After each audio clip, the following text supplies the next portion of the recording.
every CTO I speak to tells me the exact same thing. He said, you know what, I don't care about the exact stack or about the exact technology. Get me somebody who's smart. What I wanted to talk about today was a slightly different paradigm around the issue of looking at talent, because I've been having conversations with a number of CTOs and executives in the last little while. And the question I was asking is are we doing anything better than we did 15 or 20 years ago in the recruitment of talent?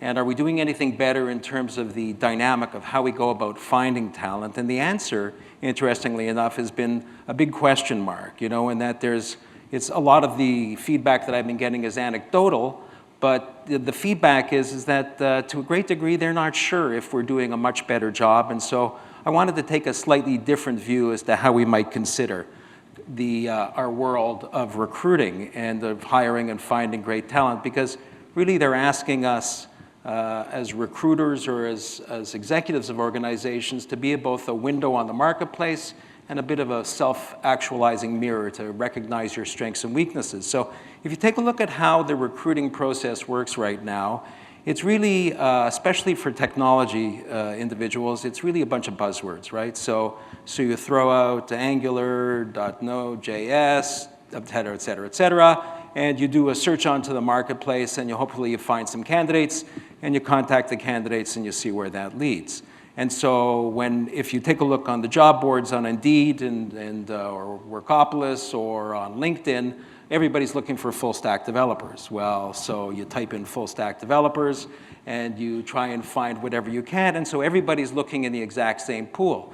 And my posit is that I think to a certain degree there's a different pool to look at, because every CTO I speak to tells me the exact same thing. He said, you know what, I don't care about the exact stack or about the exact technology. Get me somebody who's smart. Just get somebody who's really smart. So when you take a look at who gets hired and who gets fired in the process, it's really a rather interesting paradigm.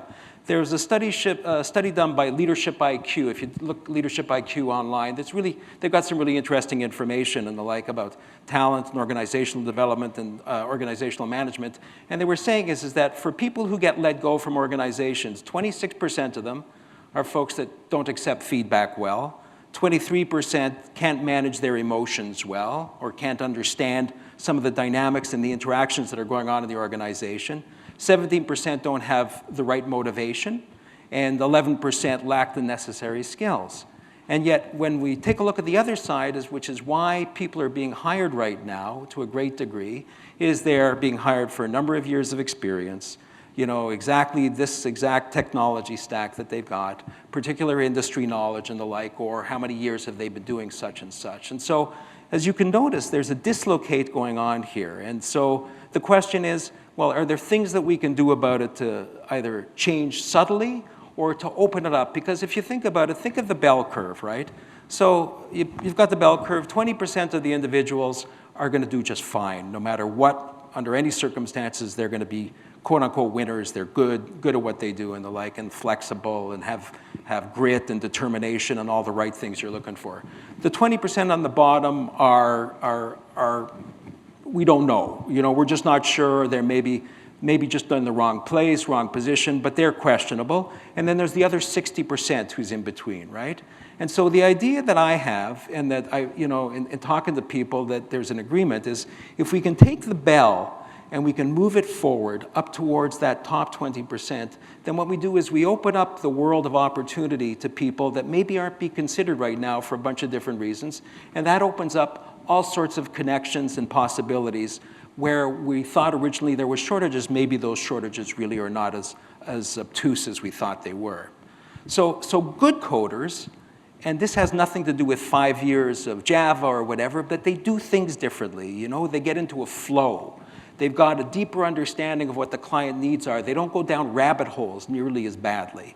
They're able to accept information and the like, and they'll do the research that needs to get done, as opposed to just jumping on the bandwagon and the like and ending up in the wrong place. They can focus more effectively. And I've got personally a huge bugaboo about having a huge open room with 30 developers sitting there around, or 15 developers sitting around tables with all noise and constant distraction because the flow gets into becomes a real question mark. And if you take a look, there's a really good book called People Work, People, W-E-R-K, which is written by a couple of coders, and they talk about that whole question about flow and programming capability and the like.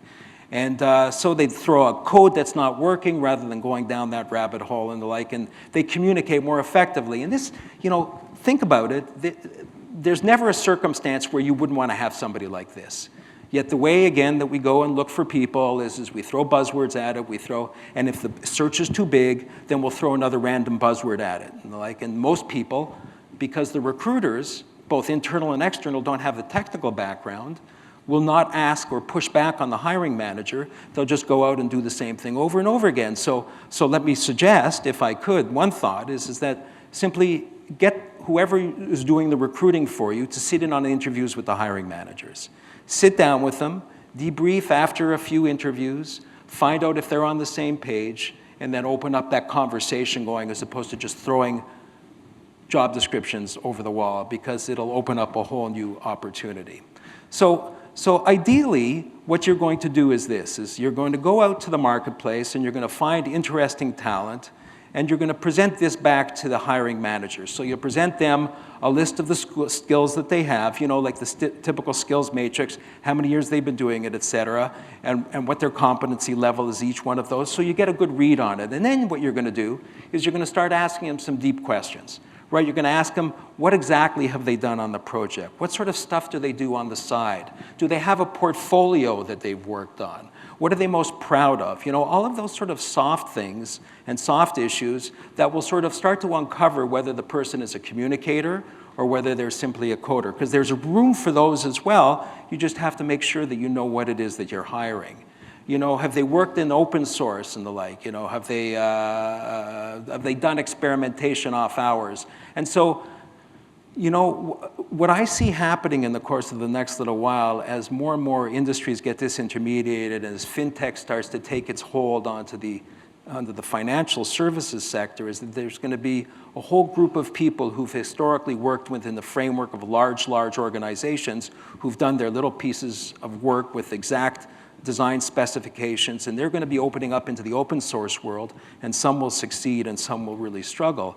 But if we can take a look at those and actually open up this paradigm to them, then I think there'll be some really interesting opportunities for people that maybe will not be considered normally, and also where we'll find some really great talent that normally maybe you wouldn't even be considering. So the idea is that if we can produce a level playing field for these technology specialists, of describing what their skills are and some of the different things that they've worked on, then it will go beyond simply that first section, which is 5 years, Angular, or Java, or J2EE, or whatever the case may be, right? So this is a rather interesting profile that I put together. So I sat down with a number of CTOs, coming up with a kind of a different look at what the technology sector looks like, because the reality is that what we end up with is getting these silos, right? And so to a certain degree, we've got super silos. We've broken it down in a certain niche where there's no flexibility to move sideways. And I've come across this over and over again. Although I generally work at more senior levels with technology companies, this is an area that really bugs me, because I see all of this great talent that gets wasted because we're stuck in this old paradigm. So if you take a look at it, about 45%, and these numbers are open for discussion, and I'm happy to have a conversation afterwards about it. This was based on 3 or 4 different CTOs that I've been working with. So about 45% of the programmers do front-end development, right? And that's around, style sheets, and JavaScripting, et cetera, HTML5. About 35% of the programmers are in the middle core and the like. We're building these middle apps, et cetera, these actual core apps, and then you've got the database people, about 20% of the sector. So what we tried to do was to look at areas where there's a relatively easy transference of capabilities. And so if you take a look at it across the top, moving between the web apps or mobile apps, like from Objective-C to Angular, or from React over to Java and the like, 1 to 3 months. It'll take somebody to become fully conversant. Now again, this is for conversation, and there's nothing that's set in stone here. Some people will be faster, some people will be slower, But these are points that seem to be standard among the individuals I was talking to. In the enterprise stacks, right, back and forth, 3 to 6 months to become fully conversant. And in open source versus traditional databases, just as he said, it's hard. It's not so easy and stuff. Now moving up the stacks is a bit more difficult as well. So it's obviously easier, more facile from side to side between one part versus another.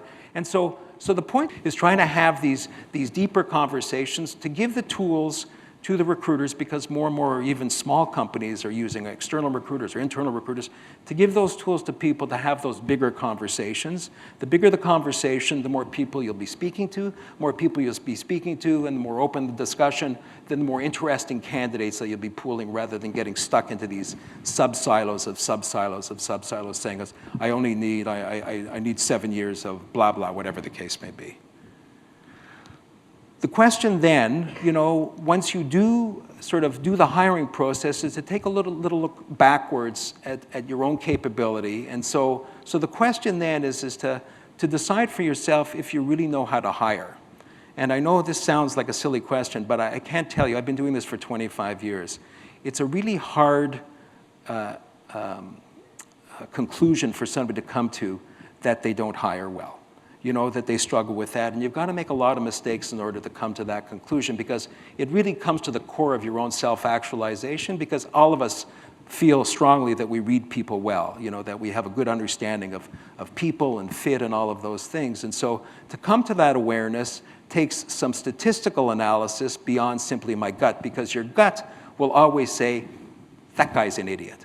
I can't believe that schmo did that stuff, when really, maybe you set the parameters up front in the wrong direction. Maybe you defined the job in a different way. Maybe you were so desperate to bring this person on board because you were desperate to get the job done and the like, that you kind of inflated the job, a little bit and stuff. Maybe you threw the kitchen sink at it to figure, well, maybe by the time 6 months rolls around, the company will be a different place. So the point being is that if you can take the statistical view of it and try and be as dispassionate as you can, then what you'll end up with is deciding what you've done right and what you've done wrong. So the two things that are critical, right? Does the person perform, and does the person fit whatever culture it is that I've tried to build in the organization? And so what I would suggest you do, and depending on how big the organization is, if it's a smaller organization, just put everybody on this axis. Like, John, high culture, high performer, great guy. Frank, bottom left. Francine, up over here, et cetera. And then you'll take a look, and then you'll say to yourself, wow, I did a good job, not so good job, et cetera. But at least you'll have a landscape of the things that you've done right and the things that you've done wrong. And that will allow you then to say, you know what, maybe I could use some outside perspective, maybe I could use some assistance, whatever the case may be. And just be honest with yourself, because there is nothing worse. There is nothing worse than a failed hire. It will kill a company. You bring the wrong culture in, you lose opportunity galore, it's expensive in time and energy and the like, so the more that you can foreshadow or forestall that, the better off you'll be as an organization. And then just one final thought, which is our friend Mr. Buffett. So he once said that when looking for people to hire, you look for 3 qualities, right? Integrity, intelligence, and energy. And if you don't have the first, the other 2 are going to kill you. So think about it. It's true. If you hire somebody without integrity, you really want them to be dumb and lazy, right?